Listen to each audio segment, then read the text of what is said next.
이 단편 인물 열전 시리즈는 우리 역사를 만든 가장 빛나는 인물들의 숨겨진 이야기를 추적합니다.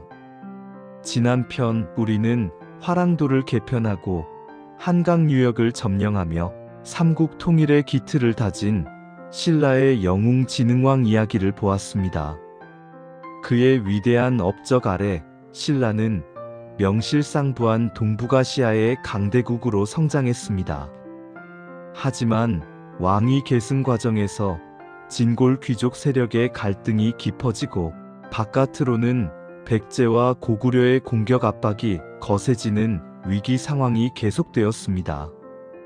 그리고 바로 이러한 절체절명의 시기에 신라 최초의 여왕으로서 남성 중심 사회의 편견과 제약 속에서도 뛰어난 지혜와 강력한 리더십으로 신라의 운명을 지켜낸 왕이 나타났으니 그가 바로 천년 신라 역사의 가장 빛나는 여성 지도자 선덕여왕이었습니다. 오늘 우리는 당태종조차 인정했던 그녀의 놀라운 지혜와 선견지명, 백제의 거센 침략 앞에 김춘추, 김유신과 함께 대응하고 내부 반란인 비담의 난을 진압하며 신라를 지켜낸 선덕여왕의 파란만장한 일대기와 삼국 통일의 초석을 다진 위대한 업적을 스릴과 박진감 넘치게 추적할 것입니다. 편견을 넘어 왕관을 쓴 여인 선덕여왕 이야기가 지금부터 펼쳐집니다. 7세기 전반 신라 제27대 왕 선덕여왕이 즉위했습니다. 선대 진흥왕 이후 진평왕대를 거치며 신라는 삼국 중 강대국의 반열에 올랐지만 왕실 내부에서는 혈통 중심의 골품제 때문에 심각한 왕위 계승 문제가 불거지고 있었습니다.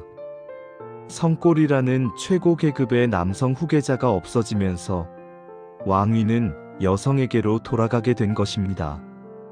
당시 여성이 왕위에 오르는 것은 동북아시아 국가들에서 매우 드물고 파격적인 일이었습니다. 선덕여왕은 여성이 왕위에 오르는 것에 대한 당나라 황제당 태종의 멸시와 조롱, 그리고 신라 귀족 내부의 반발 속에서 즉위했습니다. 하지만 그녀는 이에 굴하지 않고 뛰어난 지혜와 비상한 선견지명으로 국정을 운영했습니다.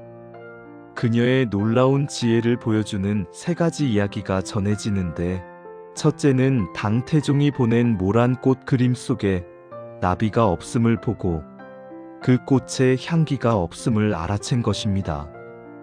둘째는 겨울에 개구리들이 옥문지에서 슬피 우는 것을 듣고 백제 군사들이 침략할 것을 예측한 것입니다. 셋째는 자신의 사후 어느 절에 묻히고 싶다 말한 곳이 미륵보살이 하생할 자리였음을 알아챈 것입니다. 선덕여왕은 나라 안팎의 어려움 속에서도 백성들의 생활을 안정시키고 국력을 신장시키기 위해 노력했습니다. 불교를 통한 국민 통합을 더욱 강화하여 대규모 불교 건축 사업을 벌였습니다. 그 대표적인 것이 바로 황룡사 목탑 재건 사업과 첨성대 건설입니다. 백제 기술자 아비지를 불러 황룡사 9층 목탑을 재건하여 신라를 둘러싼 국외 국가의 침략을 불력으로 막아내고자 했습니다. 이는 강력한 대외 의지를 보여주는 동시에 백성들에게 불교 중심의 단결력을 강조하는 상징이었습니다. 동시에 첨성대를 건설하여 천문 관측을 담당하고 농업 생산에 기여하는 실용적인 측면과 함께 왕실의 권위를 상징했습니다. 선덕여왕 재위 기간은 백제의 잦은 침략으로 신라의 운명이 풍전등화에 놓인 시기였습니다. 백제 의자왕은 신라를 맹공하여 특히 대야성을 함락시키며 신라 서쪽 방어선에 치명타를 입혔습니다. 이때 대야성 성주 김품석의 아내인 고타소는 훗날 삼국 통일의 주역이 될 김춘추의 딸이었기에 이 사건은 김춘추에게 깊은 원한과 복수심을 심어주었습니다. 선덕 여왕은 백제의 위협 앞에 직접 군사를 이끌고 나서기보다 지략과 외교력으로 대응했습니다. 선덕 여왕은 국가적 위기 앞에 뛰어난 인재들을 적재적소에 활용했습니다. 그녀는 훗날 통일 신라의 초석을 다질 김춘추와 백전노장, 김유신을 전폭적으로 신뢰했습니다.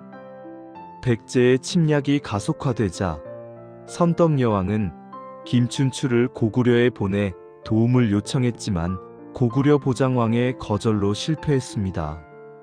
이후 김춘추는 다시 당나라로 건너가 나당 동맹을 성사시키며 신라가 살 길을 마련했습니다. 이처럼 선덕 여왕은 여왕 자신이 직접 전쟁터에 나서기보다는 당대 최고 인재들의 능력을 최대한 발휘하도록 이끄는 탁월한 리더십을 보였습니다. 하지만 선덕 여왕의 재위 말기, 그녀의 통치에 대한 일부 귀족들의 불만이 표출되었습니다. 귀족 세력인 비담은 여왕은 나라를 잘 다스릴 수 없다는 구실 아래 비담의 난해를 일으켰습니다. 비담은 막강한 귀족 세력을 규합하여 왕궁을 위협했습니다. 노년의 병환으로 쇠약해진 선덕 여왕에게 이러한 내부 반란은 치명적이었습니다.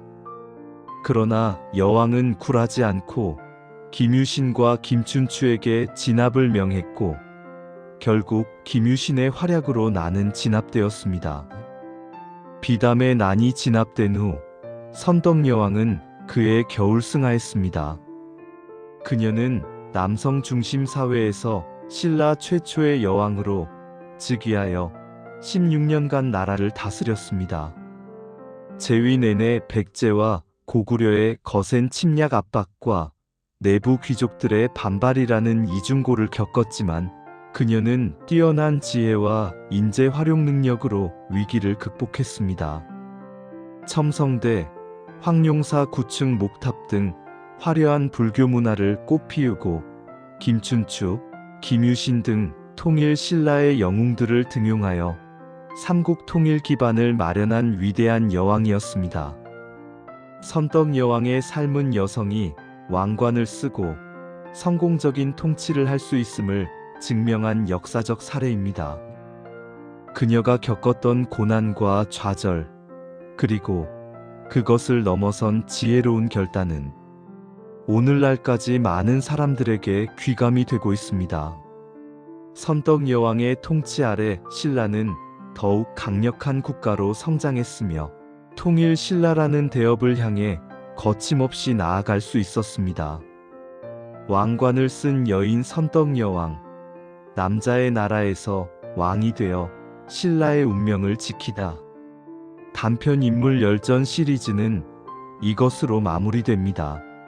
남성 중심 사회의 편견과 거센 외부 압박, 그리고 내부 반란 속에서도 뛰어난 지혜와 리더십으로 신라를 지켜내고 삼국 통일의 기틀을 다진 위대한 여왕 선덕 여왕의 파란만장한 일대기를 살펴보았습니다. 긴 시간 함께 해주셔서 감사합니다.